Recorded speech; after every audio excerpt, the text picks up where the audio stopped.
Estamos aqui novamente no Facebook da ISCOM Recife para transmitir para vocês mais esse boa noite, né?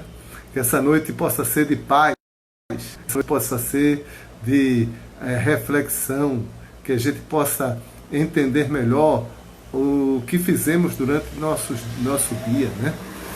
Então, essa boa noite é dado através de uma escritura, o Narada Bhakti Sutra, né?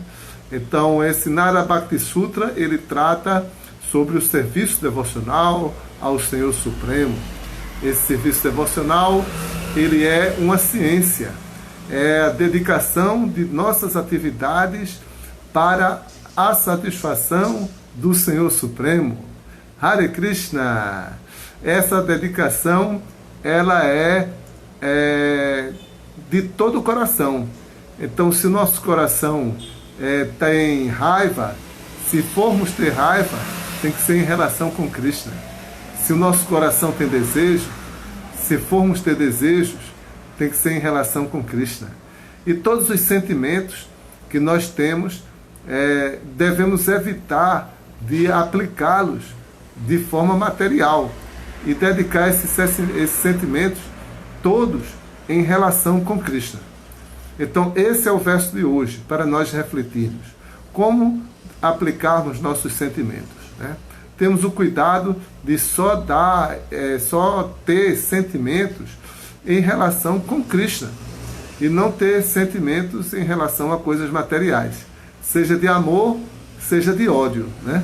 Simplesmente as coisas materiais nós devemos ser indiferentes, mas em relação a Krishna nós nunca seremos indiferentes.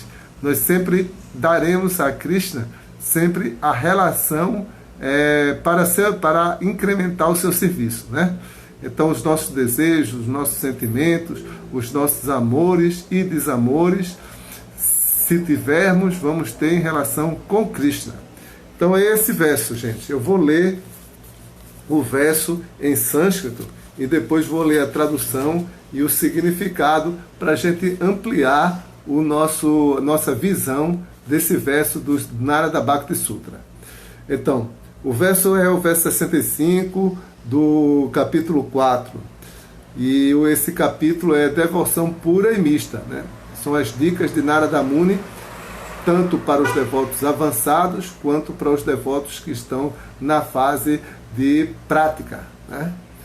Então, o verso é Tadar pita kilachara samkama krodha bimanadikam tasmin eva karaniyam. Tradução: dedicando todas as atividades ao Senhor, a pessoa deve sentir desejo, raiva e orgulho unicamente em relação a Ele. Então, se os desejos, raiva e orgulho são para dar prazer a Krishna, nós podemos ter, né? Agora, se não, ficamos indiferentes a eles. Significado: Narada agora informa que atributos normalmente considerados vícios podem ser conectados ao serviço devocional favorável. Isso não contradiz a declaração anterior de Narada de que orgulho, ira e luxúria devem ser renunciados. Um devoto puro está sempre livre de vícios e o Bhakta, no estágio de prática, tenta se livrar deles por meio do controle de seus sentidos e de sua mente, tanto quanto possível.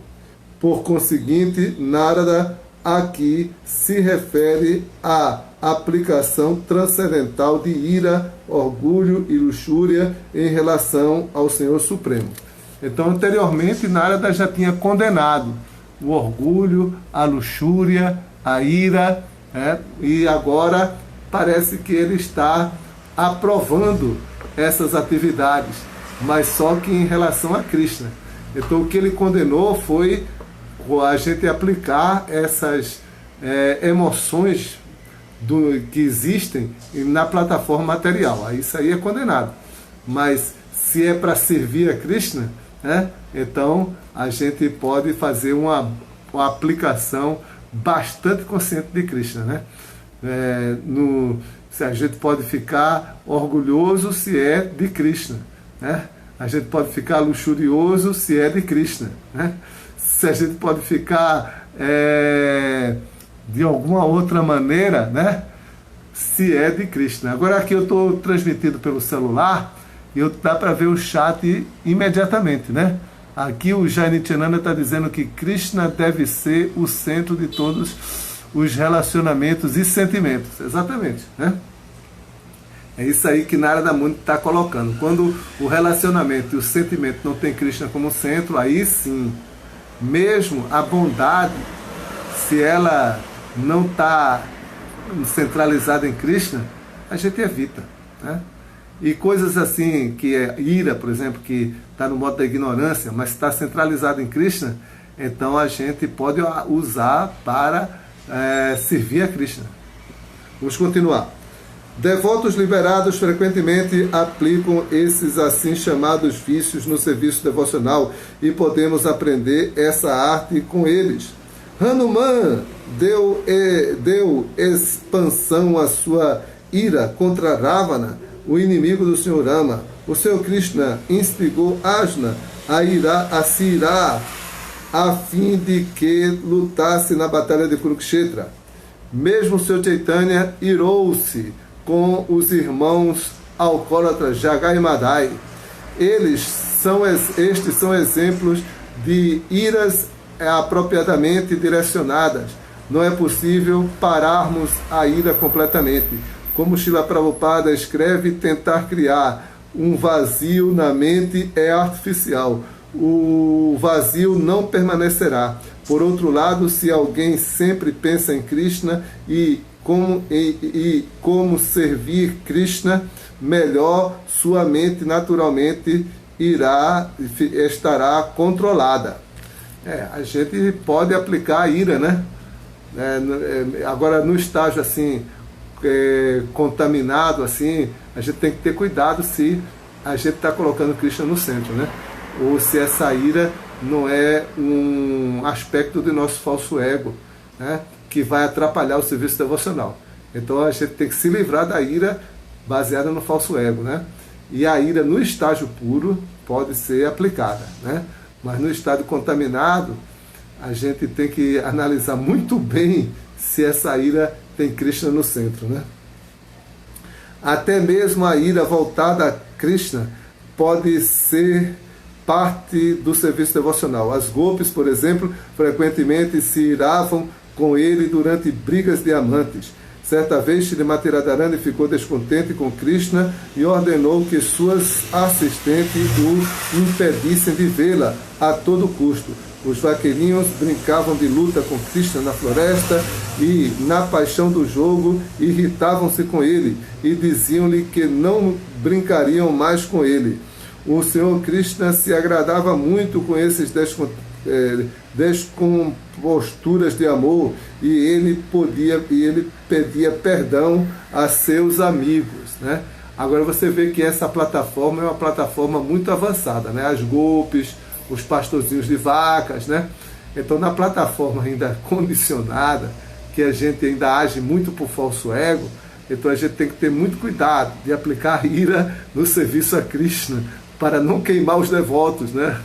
A gente ser muito duro com os devotos, irritado com os devotos, né? Porque o devoto não fez o serviço devocional direito, aí você vai lá e é muito duro com ele, você vai lá e castiga o devoto. Então a gente tem que ter esse cuidado, porque isso pode ser uma ira voltada para o falso ego, né? E essa ira voltada para o falso ego, ela não agrada muito a Krishna não, tá? Então é com Krishna, né?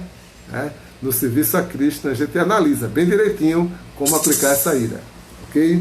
O ódio de Kansa contra o Senhor, porém, não era Bhakti. Kansa temia que Krishna o matasse, em virtude do que sua mente se absorveu em animosidade para com o Senhor.